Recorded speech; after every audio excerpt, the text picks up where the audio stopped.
Welcome to the BEASTwriter family, where social media engagement is encouraged. I am your host, Ryan Sakamoto, and today we are going to continue my 32 NFL draft grades as it pertains to all 32 NFL teams and stay within the NFC West as I break down each team's selection brick by brick.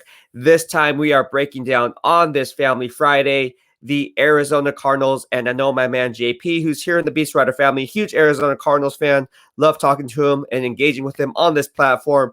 He wanted to know my thoughts. I also want to know your thoughts, my man, on what your thoughts are on this draft class for your team. So before we go ahead and do that, I just want to say thank you to each and every one of you for subscribing to my channel. Mahalo, mahalo. Just be sure to turn on and flip on the bell notifications so you get notified when I go live or when I upload content.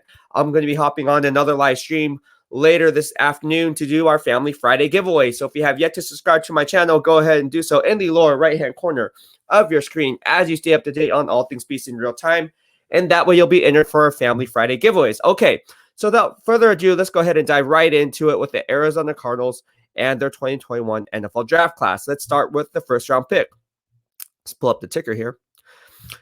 All right, they drafted Zaven Collins in the first round, number 16 overall. And if you look at the plethora of different needs that they currently have a huge need, in my opinion, at running back. They still needed a tight end, an offensive tackle, offensive guard, pick your poison. They needed a nose tackle in that 34 base defense to really be solidify the heart and soul of the run stuffing man clog in the middle, if you will. They needed an outside linebacker, inside linebacker. They needed a cornerback. They needed a strong safety. So there's a plethora of different needs that they could have at this selection. And they went ahead and thought, you know what? We're going with their best player on my board, or on their board, I should say, as GM Steve Keim said. And the value when they were on the clock, they thought Zaven Collins was one of the best defenders in this entire draft class. They thought he was a steal at number 16, and which is why he was their pick. Now, if you followed me on my live streams earlier, you would know in my 2021 NFL mock draft predictions, I had Zaven Collins mocked here. And the reason why is what I was hearing out of Arizona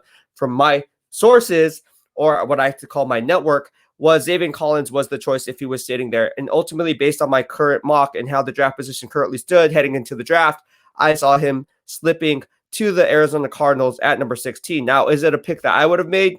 I would have rather had found, I would have rather found better value going after a running back like Travis Etienne, who's more tailored for the ZBS scheme and Cliff Kingsbury's offense, or my draft crush, Najee Harris. But they went neither. They rolled the dice on Zaven Collins getting a versatile defender who's basically going to be a chess piece for NFC West offensive coordinators because he can move him around. He's really good in pass coverage. That is his strength. And in a pass-happy NFL, you want a front seven defender who can really play the run, but also play the pass as well. So you're really getting a 3-down, 4-down linebacker. And again, you see what the Arizona Cardinals are doing. They're trying to solidify that second-level backer because they did it last year when they drafted Isaiah Simmons, right, in the first round in the top 10. So anytime you draft Isaiah Simmons, who's an inside linebacker, had some growing pains, and then you draft Zaven Collins this year, who has a similar skill set, you really solidify yourself because what are you trying to do? You're trying to take away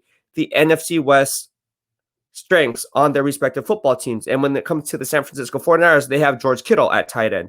When you look at teams like the LA Rams, well, they have Tyler Higbee at tight end.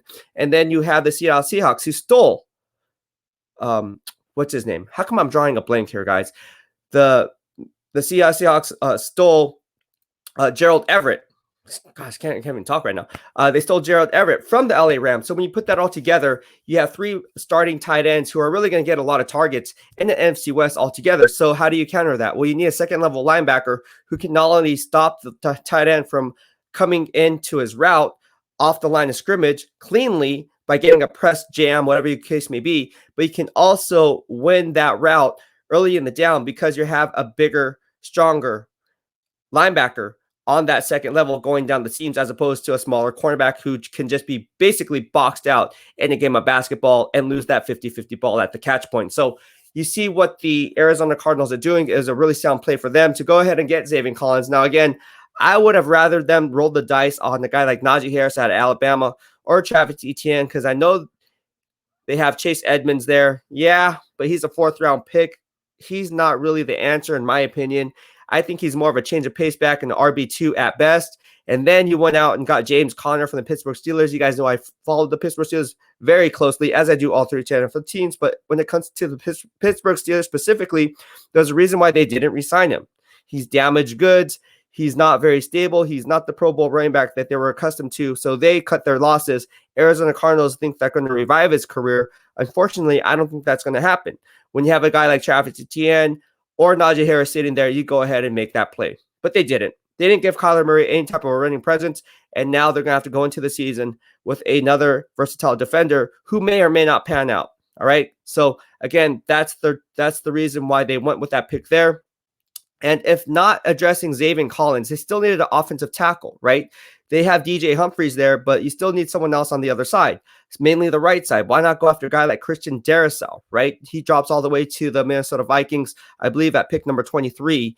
But with that being said, I had him mocked to the Minnesota Vikings. So for those who missed my live streams, people were saying, dang, you're spot on, you're spot on. Yeah, it basically checks out. But anyways, getting back to this podcast, he's an upgrade, Darrisaw, over right tackle Kelvin Beachum. So the reason why they wanted to go versatile defender is they thought he was the best player on their board. That's what they said. Ultimately, I see what Zaven Collins is going to bring to the table. He's not going to push Isaiah Simmons for that inside linebacker position. I see him pushing more for Jordan Hicks's starting reps, and look for that to be the play because, again, he has the range to cover tight ends. He has the speed to make plays sideline to sideline, and Zaven Collins is a very versatile player and chess piece that you can really plug and play at any given spot on the second level as a second level backer. So, again, he goes to the Arizona Cardinals, teaming up with last year's first-round inside linebacker pick in Isaiah Simmons. So if I was to put a letter grade on this, I think they missed out on a running back going BPA, and they went BPA defender, and ultimately that player was Zaven Collins. So if I was to put a letter grade on that, I would give them a solid B.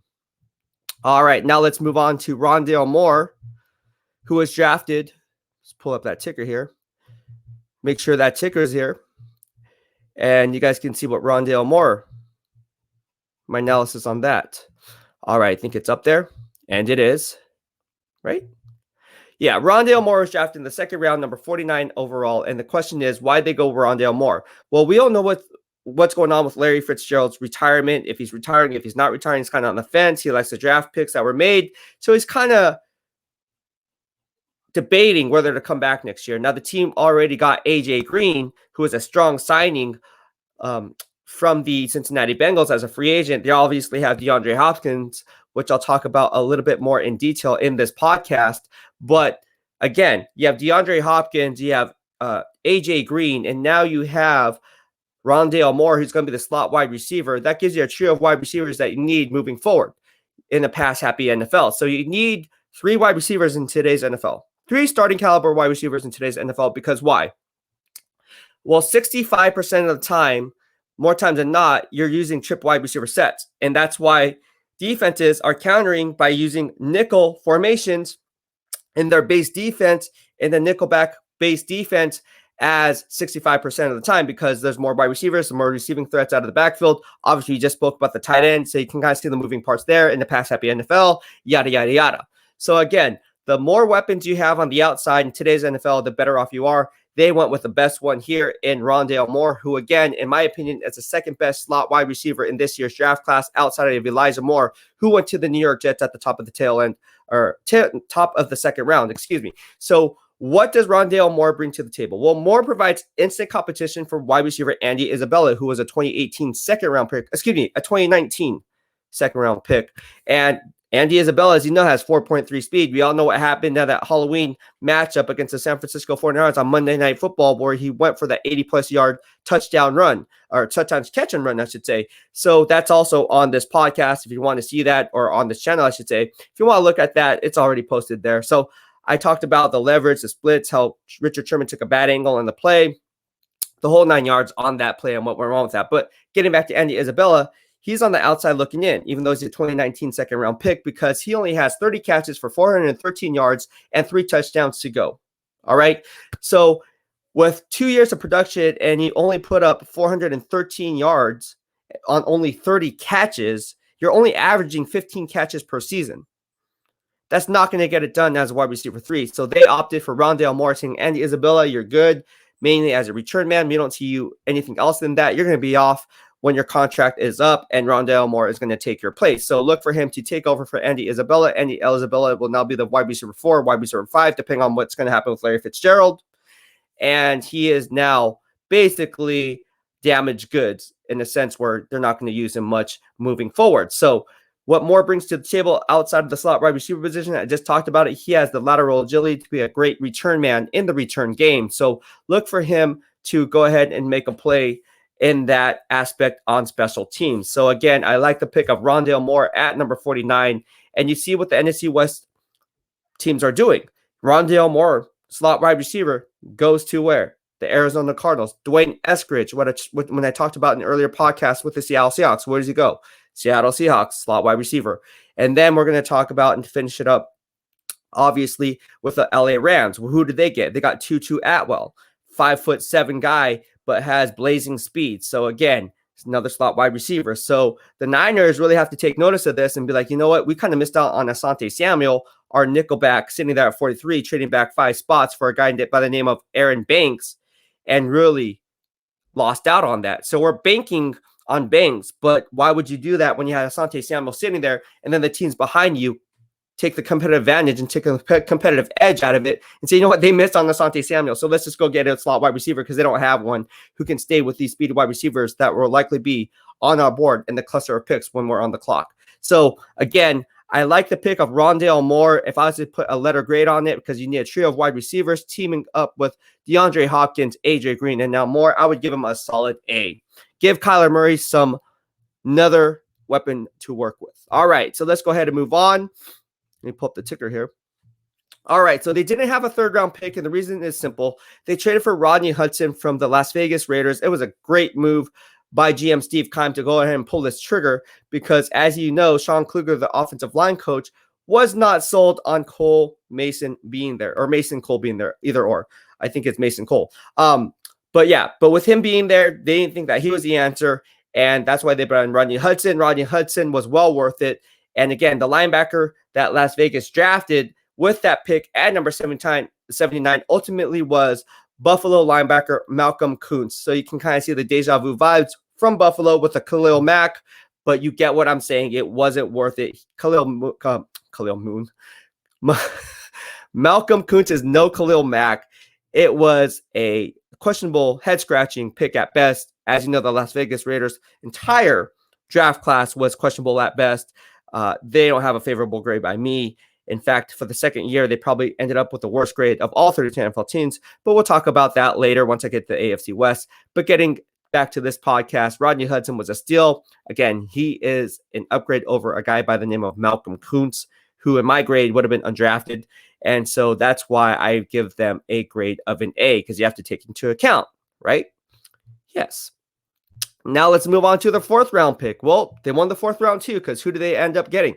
DeAndre Hopkins, right? He's a top 5 wide receiver, and all they had to do was swap 4th round picks and give up running back David Johnson and a 2022 2nd round pick. So again, anytime you kind of give up that type of draft capital for a guy like DeAndre Hopkins, it's a win in my book. So at pick number 122, I'd be happy to give that up in the 4th round along with the other draft capital and players that I just mentioned for a top 5 wide receiver. Give me that any day of the week. DeAndre Hopkins was a win for GM Steve Keim and the Arizona Cardinals, and that's why I give them a letter grade of an A. All right. Now, sticking with the 4th round, they went ahead and they made a move. The Arizona Cardinals GM Steve Keim made a move, and he traded up from number 36 to number 130, traded up to 136, from number 160, moving up 24 spots while yielding a 2022 4th round pick in return. Now, that was a horrible move by GM Steve Keim, because if you notice in the tail end of the 3rd round, these cornerbacks were coming off the board. You saw with Ambry Thomas being one of the last cornerbacks in round 3 to go to the San Francisco 49ers.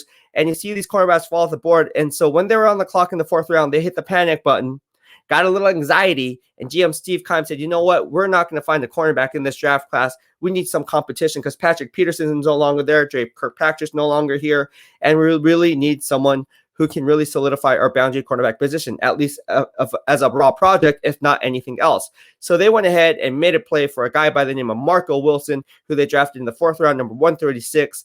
and moving up 24 spots to do so. They yield picks number 160 in the 5th round, along with a future 2022 4th round pick. That future 4th round pick is a lot of draft value in my position because in my valuation, I should say, not position, but my valuation of the position, because of the fact that you don't know where you're going to be picking. For all we know, because the NFC West is so strong, they could be picking in the top 10 next year. We don't know. We don't know. And there's a lot of unknowns here. Now, is that likely to happen? No, but at least it's going to be in the top 10, top 10, 15, if I was to take a guess, because they don't have a running game. I just talked about it. They missed on Travis Etienne and they missed on Najee Harris. So without a running game, you can't have any success in a deep playoff run. So there's that. So that's why I have to put a letter grade for Marco Wilson, a grade of a D. All right. Now let's go ahead and look at the remaining draft picks here. You have defensive end Victor Dimokiji for can't even say his name right. Victor, if I butcher your name, sorry. Victor Dimokeji or Dimokeji, drafted in the 6th round, number 210 overall. They also drafted cornerback Tay Gowan in the 6th round, number 223. They finished it up with a safety by the name of James Wiggins in the 7th round, number 243. And then finally, their last but not least pick is center Michael Menet, drafted in the 7th round, number 247. Those guys aren't going to do anything. They're just camp bodies at best. They probably won't make the roster. So again, this draft class isn't very deep. I said that on earlier live streams, which is why I said time and time again, teams are going to be using the shotgun approach, which you see here, right? And again, what you see with these picks at the top of the draft with the Arizona Cardinals is they were going for need, but they kind of missed out in the 1st round.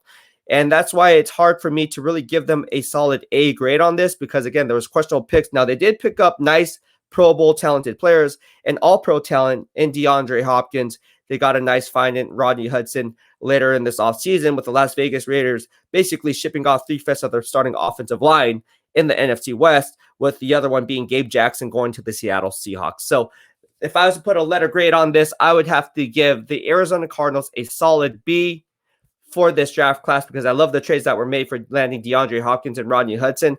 They did miss a little bit. I thought they should have went BPA and selected a running back with Najee Harris or Travis Etienne in the 1st. And anytime you miss on the 1st round, you can't get an A grade from me. All right, well, that'll be it for me. I hope you liked what I had to say. If you liked my analysis and insights, please be sure to hit the subscribe button in the lower right-hand corner of your screen as you stay up to date on all things Beast in real time. All right, let's hear it, BEASTwriter family. What are your thoughts? I love engaging with you on this platform. Please leave your comments. And again, welcome to the BEASTwriter family. Thank you so much for tuning in. Take care. BEASTwriter out.